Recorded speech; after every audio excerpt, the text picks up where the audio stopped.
Good morning, everybody. Welcome to this session on cloud optimization. I hope you're enjoying the Leeds Digital Festival so far. I'm sure you've got a packed agenda for the rest of your day, so we'll crack on. I'd like to start out by just introducing the Credera team that are talking to you today. I'm Simon Osborne. I've been consulting on data and cloud platforms now for about 10 years, and I look forward to sharing some of that experience and things I've learned with you today.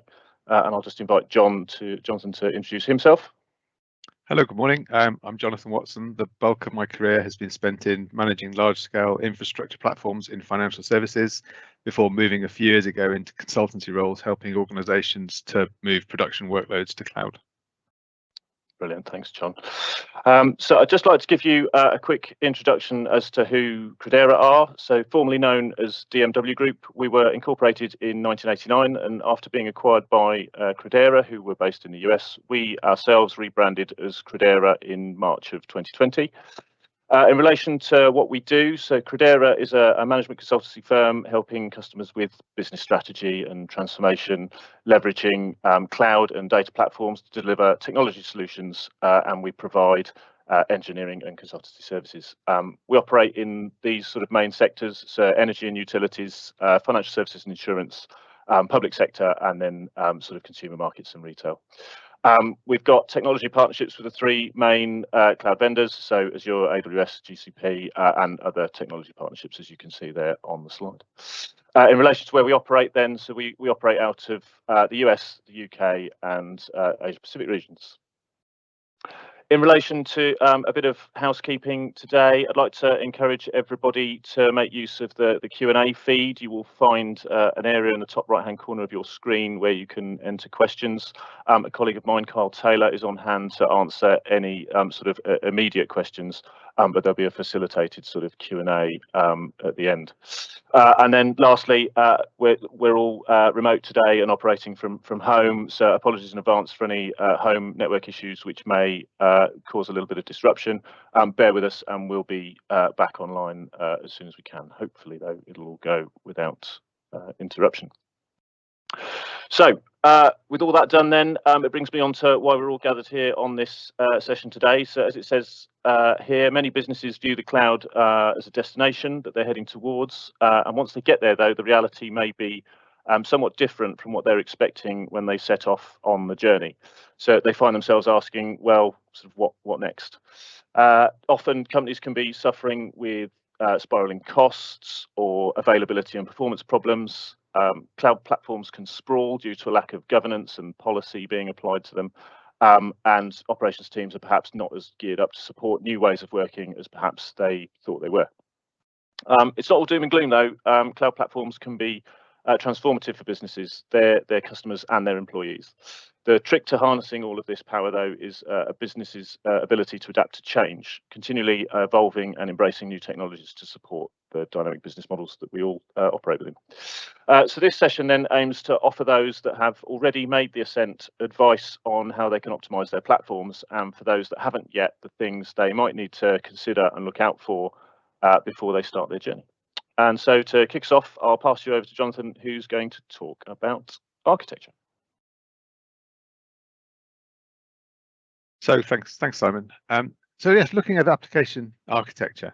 So during the migration to cloud, you've probably had to make some compromises, maybe to meet a timescale, maybe to make an application work despite some tricky factors that couldn't be fixed in time, meaning you may have had to choose good over perfect in some areas. But with a cloud environment, you're not really stuck with your first build. It can be a much more iterative environment, letting you review what you have, decide how to make it better, and implement those changes. So we would recommend taking the following steps, really in order. First off, removing technical debt. Now's the time to take another look at what you've deployed, see what compromises have been made, and look for opportunities to improve. You're really looking to make better use of the cloud's unique value proposition, the rapid delivery and deployment, elastic sizing, high reliability, and so on. Maybe this means remodeling your application to make it more cloud native. Maybe it means moving application state into proper data stores, increasing automation, building in dynamic scaling with instance groups. Perhaps you could look again at those expensive proprietary products that you've used, see if you can move to a managed service rather than running your own databases and queuing products, for example. Maybe you could streamline the application deployment process or your build pipelines, automate testing, or optimized disaster recovery. So once you've sorted out those basics and looking at improving your IaaS deployments, if you haven't already, perhaps the most important change to make is to move to a stateless, immutable architecture. And doing this really underpins lots of improvements that can follow on, and you'll find that I refer to this in the rest of the presentation as well. So this is what people often refer to as the difference between cattle and pets. Pets are loved and managed individual components, whereas cattle are more cookie cutter, more replaceable. So in an immutable application, it can scale more easily. You can just add more nodes. You need a bigger server, build a new one and kill the old one. Patching and in-flight updates, not something you really need to worry about. Update the image and redeploy, and that gives you the option of using any of the deployment best practices, such as blue-green deployments, rolling deployments, or canary deployments. A fluctuating workload or sudden demand increase can be met by immediately building more capacity instead of having to go through an elaborate manual deployment process each time, which is what the cloud is really all about. And immutable applications makes all this work for you. Next, maybe look at moving up the stack. So on the left there, I've reproduced the fairly standard diagram of cloud responsibility. Basically, the more cloudy your application is, the fewer moving parts you have to worry about as you move to the right on this diagram. You've moved to cloud in the first place because you want someone else to manage infrastructure for you. And this is what Jeff Bezos originally termed undifferentiated heavy lifting. Rolling your own infrastructure detracts from your core business goals. Why not let the cloud vendor do the work? So look at ways to host your application using cloud native components, managed services, use managed databases or native storage services, use native message queues, store files in buckets and move away from traditional shared file systems. Maybe even break your application up into smaller components and go serverless. This can offer dramatic reductions in infrastructure management and cost, but you will need to rethink how you restructure your applications into small microservices and functions. For this, I would suggest also looking up the literature on the strangler fig pattern for some more inspiration. Onto containers, finally, and not for everyone, because there is additional complexity around this. Think about containerizing your application. The major vendors all offer competent managed Kubernetes services, and choosing a containerized architecture can make applications more scalable, more fault tolerant, and to some extent portable between on-premise environments and the cloud, and between cloud vendors. But like I said, there can be other complications of fully embracing a container architecture. This is not an option to choose lightly, but there are definitely benefits. So anyway, that's about it for the architecture piece. Let's get back to Simon to talk about reliability. Brilliant, thanks, John. So how does the cloud differ from data centers in terms of reliability and resilience? So in a traditional setting, an on-premises data center, a full, highly available and disaster resilient architecture includes typically a primary data center and one or more secondary sites, often in a sort of active and passive mode. The configuration and maintenance of these sites can come at high capital or operational cost. There are management and maintenance overheads and issues around managing failovers in the case of severe failures. Cloud platforms offer out-of-the-box services to ensure reliability and resiliency, and I'm just going to talk to you for a few minutes about considerations for building highly available and fault-tolerant applications and services. So firstly then, architecting for high availability. Creating appropriate reference architectures from component services is critical to achieving acceptable end-to-end application and service availability. When thinking about resilience, availability zones are usually the first port of call. Each availability zone then is a self-contained facility with its own power, connectivity, and networking, providing redundancy within a cloud vendor region. So building a multi-zone deployment ensures that enough instances are deployed across multiple facilities, ensuring that the application has high availability by eliminating single points of failure and maintaining replication of data. Availability zones also play a large role in the cloud vendors' SLAs. So although it's tempting to see a multi-zone deployment as equivalent to a dual data center layout, cloud availability zones are often not geographically far enough apart to provide what would be considered full business continuity or disaster recovery capability. So to replicate a dual data center strategy properly, multi-region resilience is usually needed. So when thinking about architecting for a disaster then, whether or not you decide to provide a disaster recovery capability or solution for an application or service typically needs to have a cost benefit risk analysis performed. Implementing highly available disaster tolerant architectures can become very costly. However, if the potential cost of downtime of your application could cost you more in terms of revenue or reputational damage, then the expense of architecting and building the solution is likely to be justified. Multi-region deployments provide better disaster resilience, but can be more complex to architect. A cloud vendor region is a broad geographic location where several possibly clustered availability zones reside. A multi-region architecture is much more resilient than using a single region and can better withstand large-scale disasters or wholesale regional outages, which do occur from time to time. Different architecture techniques then are required for multi-region deployments, as many services can be offered within a region's boundary. Deploying to multiple regions will likely require managing asynchronous data replication and duplication of business logic and application layers, and may require the development of more complex failover processes which need to be tested. Organizations can apply different approaches then to multi-region architecture similar to typical data center design. So the first one being active-active. So architectures have both regions running your organization's application, and users are typically load balanced between the two. This approach might support transparent failover and allow users in different locations to access the nearest instance of your service, reducing the latency and improving their experience. Secondly, your organization can implement an active standby configuration by building an environment that is largely dormant until a disaster event. The cheapest approach is a sort of cold standby configuration where, in the event of a disaster, a new environment is created almost entirely from scratch, usually by restoring backups and the like until all systems are back online and operational. This approach is becoming more common with widespread adoption of infrastructure or configuration as code, and this means that organizations can deploy a new environment completely fresh within a few minutes or a couple of hours. Rather than maintaining expensive idle infrastructure. However, deployment pipelines and scripts in this scenario must be mature, and DevOps processes and so on and so forth. And data replication will be your primary concern. Thirdly, and alternatively, a warm standby offers faster failover, where here a fully functional but scaled back environment is maintained, requiring only scaling to production capacity in order to activate it.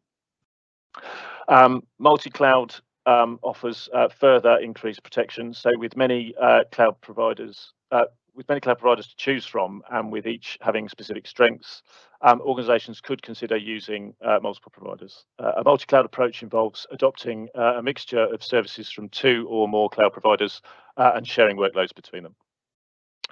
Cloud providers are trying to make portability between clouds easier with the creation of managed services such as Kubernetes for container-based applications and services. When applications and services run across multiple clouds, it is possible to run without interruption, even if one cloud goes down, mitigating the risk of outages, business disruption, and reputational damage, and ultimately dissatisfied customers. So although multi-cloud has advantages, it can be hard to design and deploy successfully. Implementing and managing a multi-cloud environment can be a major challenge, especially if there's a lack of a highly skilled IT team with expertise in each of the different cloud platforms. So the impact on your ability to resource or upskill existing employees and hiring strategies must be considered alongside any multi-cloud strategy, which is a nice segue actually onto John's next topic, which is operations. Cool. Thanks, Simon. Yes, operations. Most organizations usually end up somewhere on a spectrum of operations models between, on the one hand, an all-in modern approach, infrastructure as code, fully automated deployment pipelines, and a strong DevOps culture, and at the other end, a traditional ITIL 3 approach of old school on-premise infrastructure management. It's easy to forget operations when building out a new cloud platform, but running production is very much a key part of the process. And particularly in a more tightly controlled or regulated industries like financial services, there can be a lot of requirements that can't simply be left out of a cloud platform. We often see customers trying to bodge the same operational processes into managing their cloud applications, and usually it doesn't work out so well as they might want. But there are some opportunities too. So once someone else is responsible for running your production platform, large chunks of your operational overhead can be eliminated. Our suggestions for improving your operations practices, as we discussed briefly in the architecture section earlier, lie with embracing the strengths of the cloud. And a good example is to adopt rigorous infrastructure as code practices from the beginning. You control the code and not the infrastructure. If you make sure that you make sure that no human touches production, and it should all be automated. The ITIL framework for operations was updated recently in exactly this way. Version 3 was all about how traditional infrastructure teams should talk to each other, lots of semi-manual processes and controls and so on. Version 4 now leans much more towards exactly this DevOps approach, with controls around source code and deployment approvals, delegate authority to Scrum leads, and looking to support agile methods without compromising operational resilience and control. Managed services and immutable architectures can also help with reducing your overheads, all that undifferentiated heavy lifting we talked about earlier. There's an upfront effort to move in this direction, but the rewards can be substantial. Cloud services come with comprehensive logging and alerting tools, and again, we'll talk about that shortly. Learn to use those to build dashboards and tools to watch your estate and let you know when it's not healthy. Automate remedial action like scaling an environment or restarting an unhealthy application node to reduce operational toil. Another big challenge of cloud migration lies in reskilling your ops teams. Their roles will change and they will need to be on board with the migration and focus more on automating, building robust services rather than traditional, more manual operations activities they might be used to. So a traditional database administrator might spend their day looking at performance issues, manually updating database servers, managing storage, or building new instances. But now they should really be looking at using their specific skills to get the best out of your applications rather than just keeping the platform running. There are also some new roles to create. Security management is very different in cloud, so you'll need some people skilled in identity and access management. I am. Cost management is totally new. Whereas in the past, the business line might buy a server and then be charged for it over 5 years, now they'll get a per second itemized bill every month. A financial operations team will be at the forefront of sorting all that out for you. And finally, I just want to talk about the cloud evergreen model. Organizations used to a build and forget model will find that cloud infrastructure is constantly changing. The vendors update their images regularly, keeping their own infrastructure current and up to date, which can be unsettling. And you will have to adapt to a more rapid pace of change. So for example, a managed database is likely to change more rapidly or to change versions more rapidly than a traditionally managed on-premise machine. So ops teams will need to be more alert and will need to get better at managing small, frequent changes and understanding the impact to the business. So we talked about the likely impact to ops teams. Don't forget your operations people. Understand that cloud migration will drastically change operations and be aware of the risk points of cost, service upgrades, and knowledge gaps. And with that, I'll hand back to Simon to talk about security. Brilliant, thanks, John. So yeah, don't overlook your security responsibilities. So moving to public cloud can present many security challenges, and it's a thing that lots of people worry about. So with some security paradigms really being turned on their heads. Whilst the standard shared responsibility model, the cloud provider is responsible for the security of the cloud, such things as its physical hosting platforms and facilities, servers, disks, and networks, etc. Organizations and you are still very much responsible for security in the cloud. Your infrastructure and data can be only one misconfiguration away from public accessibility and a PR disaster. So everyone dreams of the nirvana of a greenfield site or project, but public cloud is often embraced as part of a larger migration project or application pilot. And this brings additional security challenges. As security considerations are often weighed up against tight deadlines. More often than not, the big picture isn't considered, and security controls become very application specific, resulting in information or security silos, and security rules potentially becoming more relaxed than we would prefer. So our top areas to consider when reviewing your security controls then. So Codifying governance and policy. So the role of the security professional is changing rapidly and is arguably the most changed role in IT in the last 10 years. Security professionals are now responsible for redefining organizational policies and controls that DevOps engineers follow, as well as implementing platforms that help with automating policy compliance and controls using policy as code. There are services in the cloud that make it much easier to audit your estate and assess, as well as enforce its security against your standards. An example of this may be that there is a policy that every virtual disk must be encrypted, and this can be enforced very simply through the use of code and policy, which monitors and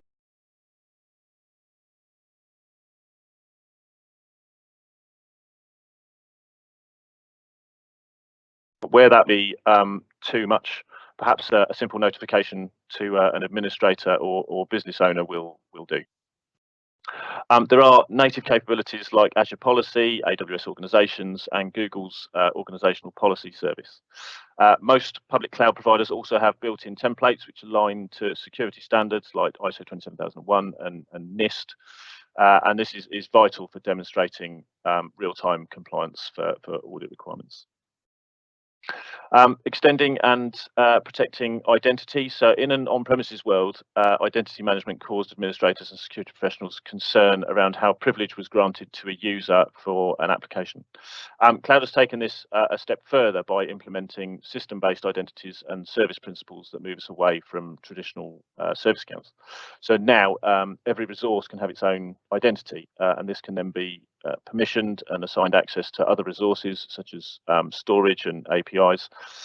This concept provides a much finer level of control for your application or platform and service security, whilst enabling it to be standardized much more easily.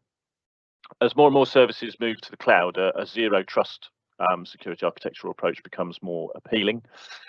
This means that trust is not assumed by any connection simply because it appears to come from an internal network or resource. So rather, security can be configured for every service and component, so it authenticates and authorizes any and all interactions. The public cloud gives the user tools to create distinct network segments to individual services and restrict connectivity to segments at the finest level of granularity. Organizations need to make use of strong identity and access management policies to authenticate and authorize access. Absolutely pivotal to all of this is identity protection. So many identity providers deliver sophisticated protection mechanisms such as multi-factor authentication for users, identity usage analysis, and even an internet credential search that will alert you if credentials have been leaked. Implementing this will provide your organization with high levels of identity protection and empower your teams to respond quickly to any potential breaches. Thinking then about segregation of duties. So in a traditional data center setting, organizations are used to the network engineer having responsibility for the firewall, the sysadmin looking after the operating systems, and the DBA covering databases. So sometimes this works in perfect harmony, and other times it can be a handoff nightmare. So public cloud turns this on its head a bit, and the cloud engineers then become responsible for all of these aspects because they can now grant access to all resources from a single pane. Tread carefully and think about how your organization needs to segregate duties. So in some cases, creating custom roles to match your needs precisely, and whether there is a need to leverage the fine-grained permissions capability of the different cloud providers. Organizations can leverage public cloud detailed audit history to keep track of what engineers are doing for audit reporting. Thinking then about modern deployments. So consider adopting immutable infrastructure from a security standpoint, as John has already mentioned. So this means having a robust process to rebuild a secure application instance and using configuration as code techniques, deploying a virtual machine or resource with all the best security practices already in place.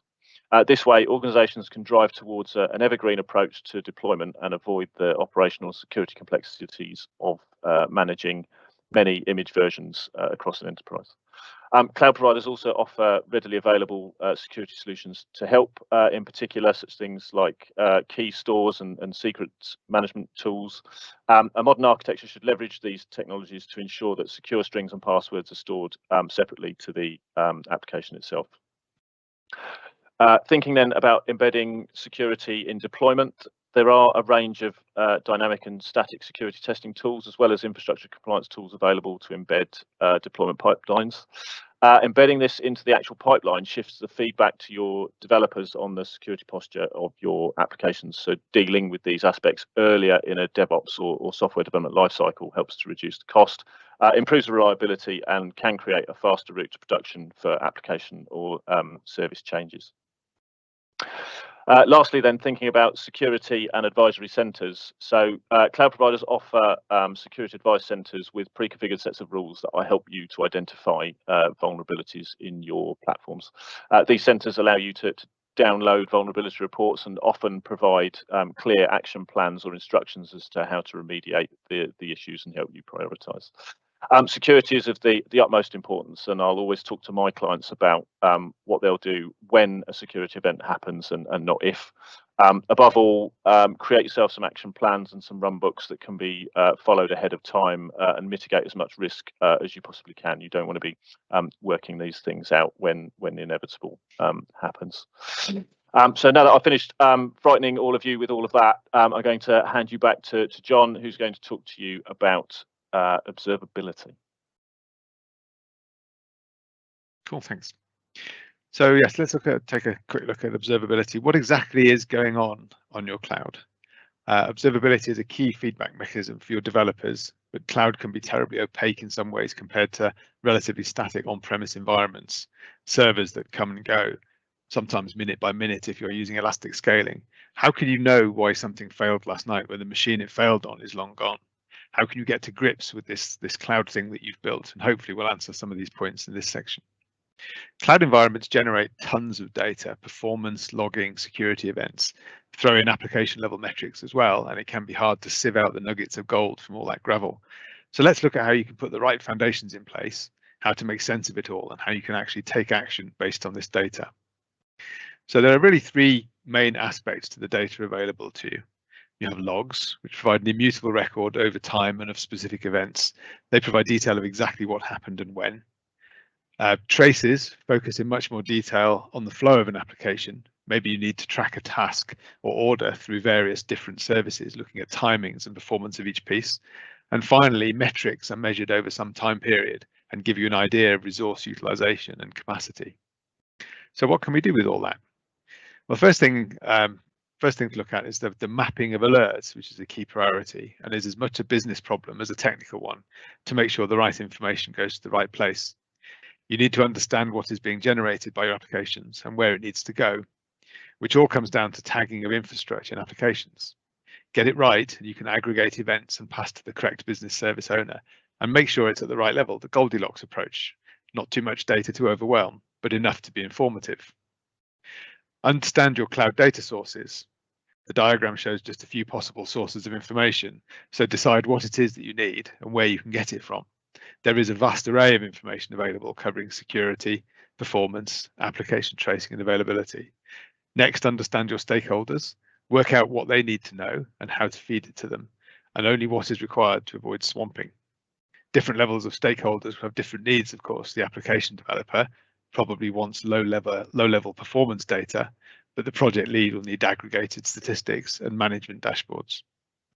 And finally, proactive beats reactive. Use automation to look for events and signals that indicate a problem before a user notices. Maybe you can pick up a container that's responding slightly more slowly to requests and replace it before it fails, or perhaps spot a spike in load by noticing that a message queue is more full than usual and use that knowledge to spin up some more processing services. Our main point here is that the cloud, out of the box, can provide a massive treasure trove of all sorts of data, along with visualization capabilities, mechanisms for alerting, and hooks for taking automated proactive action. And it's well worth taking the time to learn to use it. With that, it's back to Simon for his thoughts on cloud costs. Right, so sort of elephant in the room then, and perhaps why many of you are in attendance today, because it's a primary concern to many, is how do we manage costs. So first off then, creating a cost-conscious cloud culture. It's a lot of C's. So many organizations look for cost savings as a consequence of using public cloud, right? So controlling cost is important to any business in the process of migrating there. As delivery teams' decisions directly impact the cost of their services. So they become responsible not only for operating their applications and services, but also for playing a direct role in managing costs. With this in mind, moving to the cloud requires not only a technology shift, but also a cultural shift to a more cost-conscious cloud culture within organizations. Here then, we outline how companies can help manage and reduce costs when migrating. So cost optimization enables companies to save money that can then be reinvested in more valuable innovation. The key areas that we'll be considering include matching demand and pricing, so matching performance and capacity with correct pricing offers. The cloud service models, so choosing the right as a service model, whether that's IaaS, PaaS or SaaS. And then continuous cost improvement, so monitoring usage and costs and driving iterative improvements. So firstly then, demand matching, so it's different workloads and performance patterns map best pricing models. So here we consider workload patterns and when it may be appropriate to move to reserve capacity versus pay-as-you-go or preemptible sort of capacity pricing. So looking at workload patterns then, the easiest way to control cost on a cloud platform is to make sure that systems are correctly provisioned for the required performance and that they aren't incurring extra cost for resources that are largely idle. So workload patterns, though, do change over time, and so it's important that performance is continually monitored and maintained as platform demand increases. If more performance is required, then additional compute can be added with a predictable increase in cost. Baseline workloads benefit from committing to reserve capacity pricing up front, which usually secures the largest discounts. In connection with ensuring that platforms are provisioned with the right amount of compute power is the concept of capacity-based optimization. Some workloads are greater at certain times of the day, month, season, or year, and so elastic compute platforms should be leveraged. These can be auto-scaled up or down to meet capacity demand, but can also introduce variable cost. It's important to articulate these costs to budget holders early on in the design phase so that they can plan and budget for that accordingly. So variable loads can also benefit from pay-as-you-go pricing or spot preemptible capacity in some instances. So the concept of ephemeral computing means using temporary environments only as necessary. A cloud operating platform enables us to define infrastructure as code, automate provisioning, and manage deployments with DevOps tooling. Ephemeral compute then is typically used in development and test environments that can be created on demand or destroyed once the work is complete, minimizing costs for the business. Some workloads do inevitably require third-party products to be deployed on cloud infrastructure. Many software vendors now have license terms that permit deploying their software to cloud on advantageous terms. So companies should work with their licensing providers to understand what bring your own license offers might be available to them in order to yield an additional discount. So thinking then about reserve capacity, so savings can be achieved for predictable static workloads. Each of the major cloud vendors offers their customers the option to prepay for an amount of reserve compute time, and the greater the committed period, the greater the discount percentage is likely to be. Companies should consider using the reserve compute models for services that run 24 hours a day, 365 days a year. You should also consider the potential savings before switching pricing models. So reserve compute models do include a refund or cancellation policy, but the saving made might be negated if you choose to invoke that. So each cloud vendor offer can vary, and we can help you to gain a better understanding of your particular options depending on where your services sit. So pay-as-you-go then, when moving to the cloud, the most common pricing model that companies initially adopt in my experience is the pay-as-you-go model. It's often a great choice for companies creating their first workloads, but as the cloud platform continues to grow, there are more cost-effective pricing models that can be considered.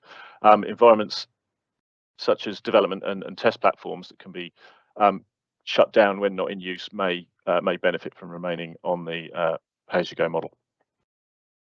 In relation to spot or preemptible capacity, then major cloud vendors sell their spare capacity at large discount as spot or preemptible instances. So resources that can be used cheaply but may be reclaimed by the vendor at short notice, and these are ideally suited for variable workloads that are resource hungry but not particularly time critical. So spot or preemptible instances can generate substantial savings, so always make sure to consider those. Thinking then about operating models, so IaaS versus PaaS versus SaaS in relation to cost. So cloud providers are adding more PaaS and SaaS products to their catalogs and their offerings, potentially offering better value for money over migration to basic IaaS, infrastructure as a service. This can help organizations to retain a lean IT footprint. So when companies first move to the cloud, then the most commonly adopted operating model is infrastructure as a service, and this often offers companies the least path of resistance to the cloud from an operational standpoint. As a cloud platform matures, it's typical for a company to re-architect their applications and services to use some of the more PaaS-based services, such as container platforms. The amount of operational support the platform requires is lower, and therefore operational staff can pivot to work on generation of intellectual property or other revenue generating work streams. As companies transition their applications and services to a SaaS model, the operational responsibility lowers, and this lowers again, and that can create additional savings. Platform and administration costs are higher when operating in the on-premises or IaaS models, but lowered when consuming PaaS and SaaS models. It's important, though, to consider some of the risks to adopting PaaS and SaaS-based offerings, including the increased risk of being locked to a particular vendor platform. And at the same time, multi-cloud disaster recovery solutions are often more difficult or not possible when using the PaaS-based model within a multi-cloud environment. In relation to continuous cost management, then, so each of the big three cloud providers offer excellent cost visibility tooling that includes historical reporting capabilities, and that enables a company to track cost increases or decreases over time. So these reporting solutions are largely out of the box, but do include the flexibility to categorize and label your workloads and undertake detailed analysis by importing data into analytics tools. Companies should focus on measuring spend against some sort of KPI, though, such as total revenue, number of subscribers, or orders completed, to add some context to the spend and change the mindset from one of cloud cost to return on investment. So the reporting capabilities of cloud platforms allow companies to gain far greater insight into the performance of their workloads and make adjustments to their compute layer accordingly to ensure that they aren't incurring extra cost. Cloud vendors also support the setup of cost-based alerting, so IT administrators and cost center owners can be made aware when cost quotas are reached, and automated actions can be configured to shut down, pause, or even destroy IT platforms if that's appropriate. So to summarize then, having control over cloud platform costs is essential, right? So companies should continually monitor performance and capacity to ensure that applications and services operate as expected without overspending. Consider the use of ephemeral compute where it's appropriate, and review your operating model and re-architect applications where possible to leverage a cost benefit whilst balancing the risk of vendor lock-in. So we recommend carefully reviewing your platform usage and working with licensing providers and professional services companies to ensure that you are taking advantage of the latest pricing offers. So with all that covered off, I'll hand you back to John to just cover some key takeaways. Cool, thanks. So yes, over the last 40 odd minutes, we've explored a number of areas where a good cloud migration can become a great one, and I'll just take another few to summarize these for you. First off, refining your architecture is an iterative process. There's always something to improve. And we talked about the journey from getting the basics right and removing technical debt to using more cloud native techniques. This included designing immutable applications to help with resilience, scaling, and management. We also looked at containerization and how you can best use native services. You could even move to a completely serverless microservice model for some workloads if that makes sense for you. Looking at how cloud can help with reliability and resilience in a way that's impossible for any but the very largest organizations to do for themselves, we went over the ways that cloud vendors offer this resilience through the specific location of their data centers, both within a geographical region and in multiple regions around the world. And we covered some techniques like how to remove single points of failure, active standby deployments, and deployment across regions, along with the pros and cons of each approach and the factors that need to be considered. We also touched briefly on adopting a multi-cloud strategy for supercritical workloads and the issues that might arise there. Next, we saw how cloud needs a revised operations model. At the very least, your teams will need extensive reskilling and additional training, and it's very likely that many of your existing processes will need to be revised to cope with the new features of cloud. You'll need to adopt a much more DevOps approach and embrace automation, deployments as code, and removing manual activities. Like the need for automation, a common thread through this talk has been immutable applications and how taking the human out of the process is usually the best approach. Simon then went over some security aspects of a cloud migration, emphasizing that security is still very much your responsibility.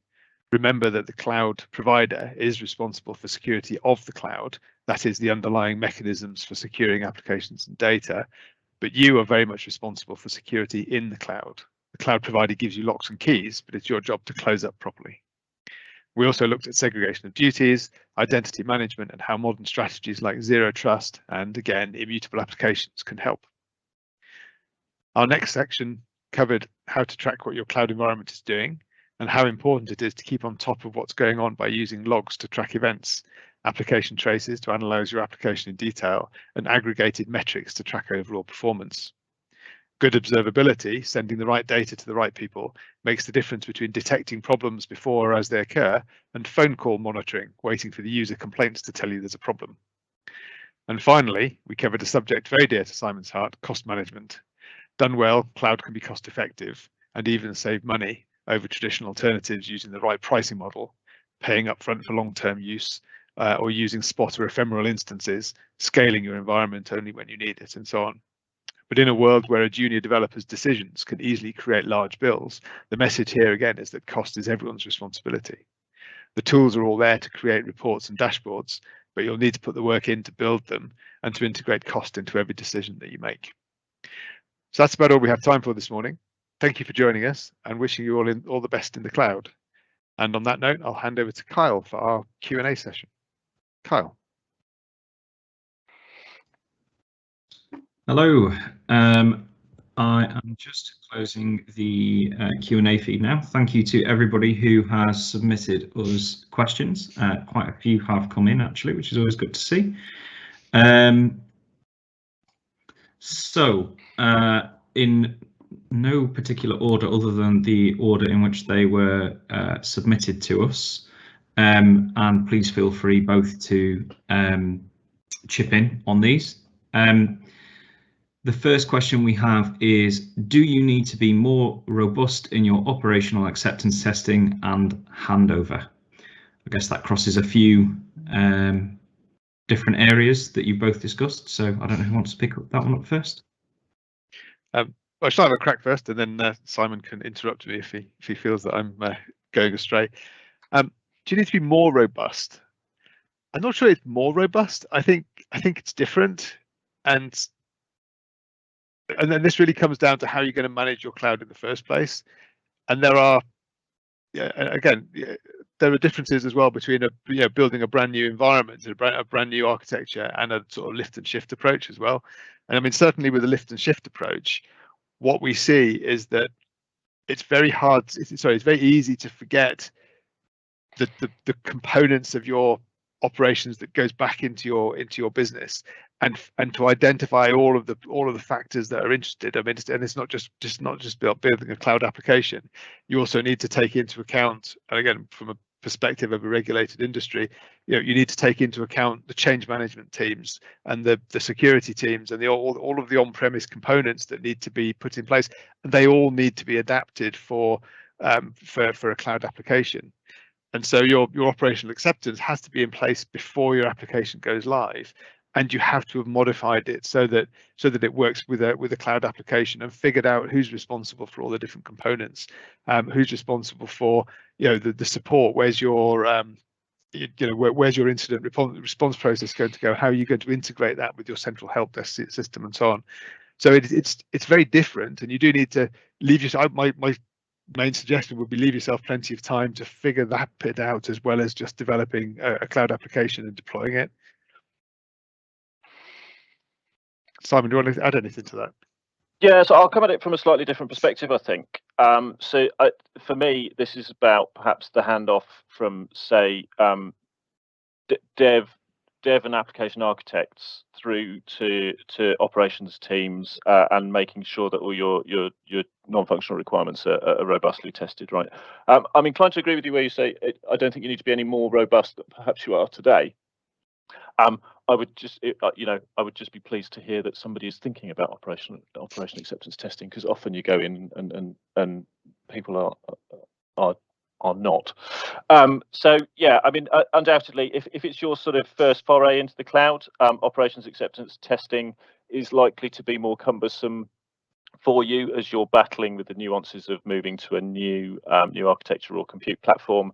If you're transitioning to DevOps, you have to get the different sort of personalities to kind of play nicely together. So to answer the question, do you need to be more robust? No, continue what you're doing. If you're not doing operational acceptance testing, I would encourage you to do so. And I think I'll leave that at that. Thanks, Simon. I will stick with you for the next one, but it might be another one you want to comment on. So it's, what are the relationships between cloud operations teams and company operations teams? Okay, so that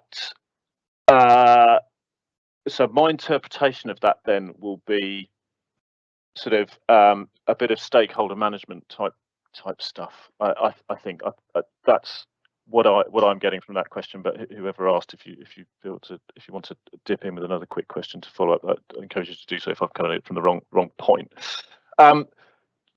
As part of any program delivery team or IT project team, right, you need to have the right business stakeholders engaged at every stage, and with regards to getting that application or service out there and published, they have to be strong, majorly involved from the get-go. Once it's out there, though, I would just get you to consider how the sort of what the long-term communications pattern looks like between those two areas. So you've got company and business focused users and consumers, and you'll have the back-end operational and support teams.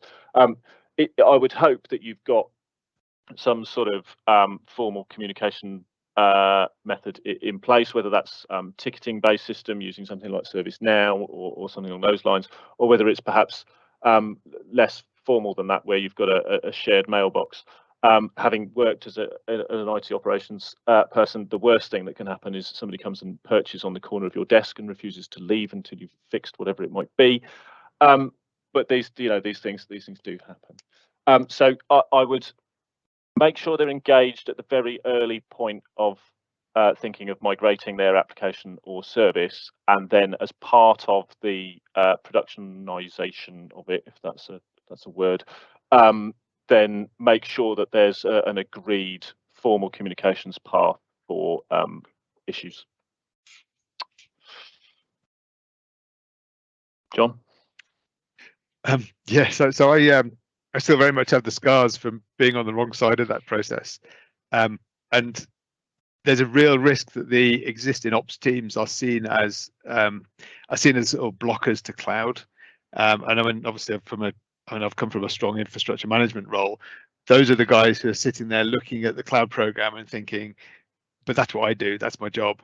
And so I think one of the things I've seen that's worked well is to be generous with training. Most of the existing operations teams, and I'm thinking of database administrators, of sysadmins, that kind of thing. Most of them will be very interested in cloud. Make sure the training's out there. Make sure that they that there will still need to be some people to keep the lights on in the existing applications, but probably those teams will shrink and their roles will change. So I would recommend really make sure they're involved in the cloud process. Make sure they can get involved in the training. Don't build yourself an elite cloud team that don't talk to anybody else. But do try to bring everybody along for the ride. And as I think I said in one of the slides earlier on, if you're employing a lot of database administrators, they are experts in databases. And yes, okay, some of that is hardware and infrastructure. A lot of it is how databases work, and databases are on cloud, right? So the same skills and the same understanding will basically read across directly into your cloud environment. And you still need people who understand how relational databases work. Even if you've given the infrastructure to Amazon or Google or whoever, then you still need people who understand actual databases. So that, I think that really is the key for me, is to make sure there's a clear path for reskilling and changing their role and building that kind of route into cloud for everybody, not just the elite. I mean, most organizations will have a cloud center of excellence, right? But they shouldn't be the only people who know about cloud. Get the training out there, make sure there's a route into it, and use the skills that you've already got on premise. Use those people who can, I don't know, the people who can performance tune a database or write PowerShell or whatever. There's a lot of skills in those operations teams, a lot of experience. Make sure you can convert that into your cloud environment rather than just leave them sitting there feeling forgotten. Hopefully I didn't show too many scars just there. Thanks both. Okay, so next question then.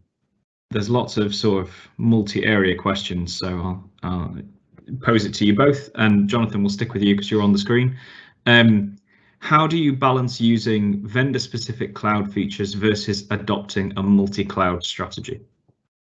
Cool, another good question, and something of a heated argument internally as well. What is a multi-cloud strategy?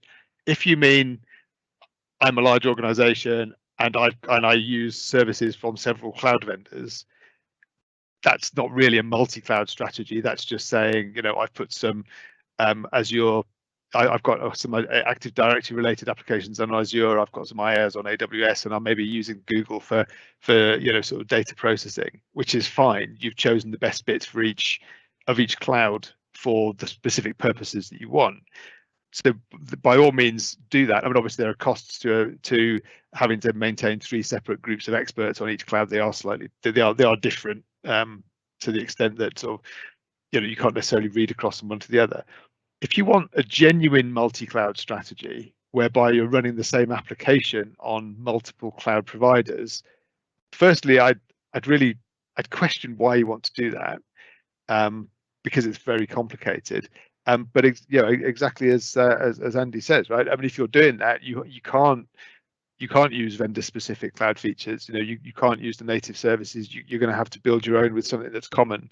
I threw a reference into about Kubernetes into the architecture slide, and that may be one option. I mean, there are ways of managing. You can containerize an application, and in theory, you can port it from one cloud to another. Products like Anthos are supposed to make that easier by allowing you to manage the same application across multiple cloud vendors. But I think in reality, the use case is quite small. For supercritical applications only, where you can't possibly live with with an outage of a major cloud vendor, and the costs and the implications are quite prohibitive. But yeah, I mean, if that's what you need to do, then obviously you'll need to do something that's vendor neutral. Perhaps use different frameworks that can be installed on virtual machines. You have to go back down that IaaS.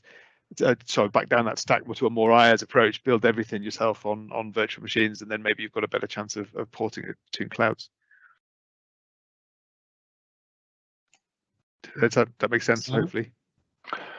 Yeah, much the same as John. So if you're using vendor specific services, we did talk about potential for vendor lock-in as we were going through the presentation. And just to back up John's thoughts, then yes, I mean typically where I've helped customers adopt a multi-cloud DR approach, which is really what we're sort of talking about, I think.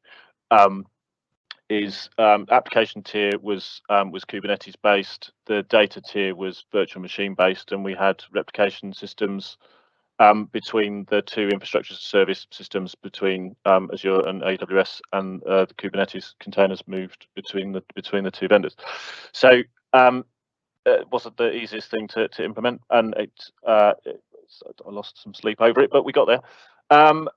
So yeah, it becomes much more complicated. Don't ignore the risk. If you're going to use vendor-specific services and you're thinking about doing multi-cloud DR, it's difficult, but it's possible. Caveats apply. Thanks, chaps. We have 2 more questions to answer. I'm conscious we are nearly at time, so maybe just a couple of short, snappy responses before we close, if that's okay. Yeah. I think this may be best posed to you, Simon, but please feel free if not. How would you handle pen testing in the cloud environment? In the interest of short and snappy, I should hand it off to a third party. Any pen testing firm now absolutely offers the capabilities to pen test your cloud-based applications. Make sure you're employing the use of such services as web application firewalls or network virtual appliances to help protect your front doors, as it were. I'll keep it there in interest of brevity. John? No, not much more to add than that, to be honest. Yes, exactly. Find a specialist. Yeah, don't do it yourself. Sparking your own homework. Last but not least, I think you touched on this, John, but how easy is it to migrate between cloud providers? Yeah, how easy? I mean, probably harder than you think. I think probably is the flippant answer to that one.